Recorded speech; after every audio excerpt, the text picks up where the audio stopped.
everyone, I have something very special for us today. It is Sonic 06 for the Xbox 360.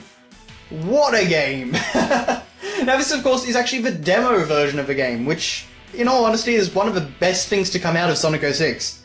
The reason we're not playing the full game is really two reasons, and that is I don't own it, and it's kind of been done to death now. You can certainly find out a lot about the full game on, Some Call Me Johnny, Brain Scratch Comms, Great Clement. Yeah, there's lots of great places to see the game. Now, first off here, we have an immense loading screen. Of course, Sonic 06 is famous for these, but the demo has one too, and it takes over a minute to load the game. Now, this could partially be the fact that I'm loading it off a CD.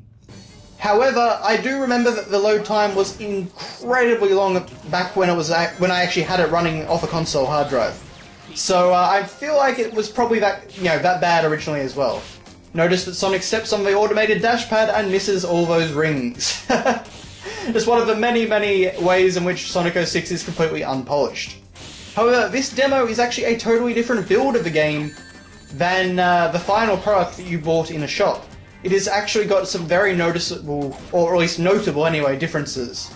And, there are a few small graphical touches, and, there's a few effects missing, and there's also a few effects that were kind of not there in the final game. But some of the major things are just things like the fact that Sonic doesn't stop if he runs into a wall or surface like he does in the final game, which is a really good thing about this demo, actually. In fact, pretty much every single ring in this level you can actually use the light dash on it, and it's a good way to speed through different sections of the levels, because there are lots of ring trails in this area. In the final game, you can only... I believe there's actually a flag set in the final game so that you can only use the light dash on certain trails of rings, so it's slightly different, or something like that anyway. I'm going off the Sonic Retro Wiki for all this information. Another cool thing is that the homing attack actually gives you some forward momentum and actually speeds you up in this version of the game, rather than in the final game where it actually slows you down. But anyway, that was actually our first run through of the demo. And I'm doing 3 different runs of the demo to show off 3 different pathways. Because one of the best things about this slice of Sonic 06, this small little chunk of a level, is that it incorporates basically Sonic 3 and Sonic 2 design, in that there are multiple pathways depending on the choices you make to get through the level. And every single pathway is viable. There is a fastest pathway, but they're all pretty similar. But the idea is basically it makes the level much more replayable. And that was actually one of the good things about Sonic 06, one of the very rare good things. I should say, first off, I was just showing off the grind rails. Basically, you can take that pathway and get some extra rings. It is a bit slower, though. As far as I understand it, in a previous E3 build, rail grinding was actually much faster. But for some reason, in the later builds, which we eventually did get to play, they slowed it down. And it also lost a very nifty blur and spark effect. There was certainly still some spark effect here, but it wasn't nearly as good. And I should say that on that particular trail of rings, if you even move the analog stick at all, basically you will not be getting that one up, and instead of that you will be hurtling into the abyss. So Sonic 06 is really the epitome of automated gameplay. Like that grind rail segment I was talking about a bit earlier. If I had... You basically don't press anything while on that. Jumping only slows you down, there's no way that I could find to speed you up or anything, so, yeah. And whoops! I was trying to break open those rocks up there because I'm pretty sure there's something under them, but, no luck there, unfortunately. Now, there's actually a path to our right that I don't take.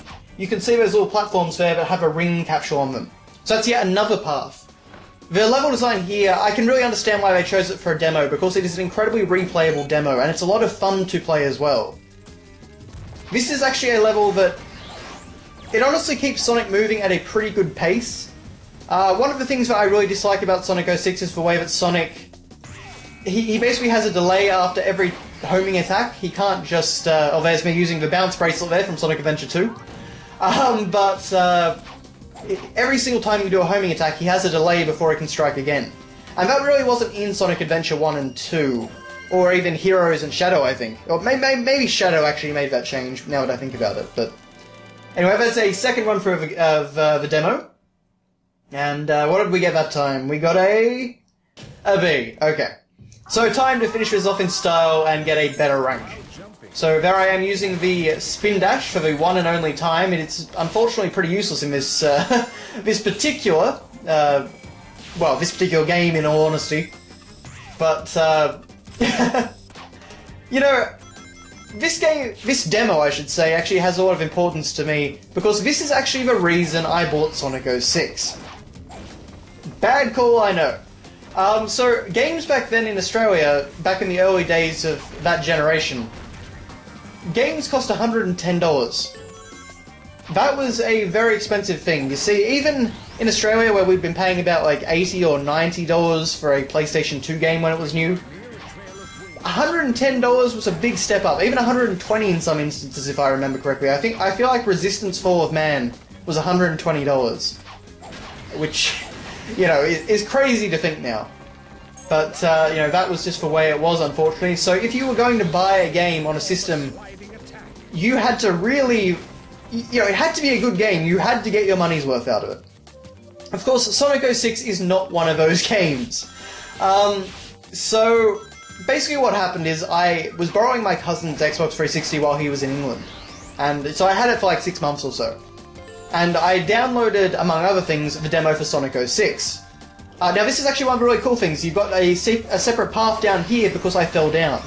So just another, but there's something like 5 or 6 alternate routes through the level.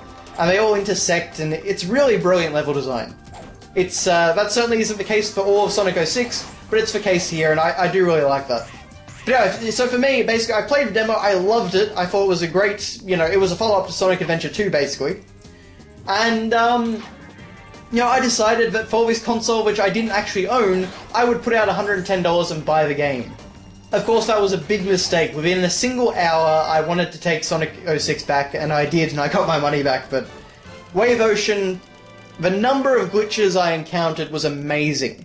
And when those glitches caused me to essentially lose all of my lives, I was booted back to the title screen and had to do the whole thing over again. So, yeah, Sonic 06, really maddening, glitch-heavy experience for me. Certainly, not a game that I ever plan to rebuy. But anyway, that was the demo. So it's actually a really fun slice of the game, and you can see there, you can go to Sonic City/Sonic Next Gen to find out more about the game. Assuming you are a time traveler from the year 2006. But anyway, that is really all I can say about the Sonic 06 demo. It's the most fun I've ever had with a game, and probably the most fun you ever can have with a game, aside from laughing at how stupid glitches and story elements really are. Thanks for watching, guys, and I'll see you next time.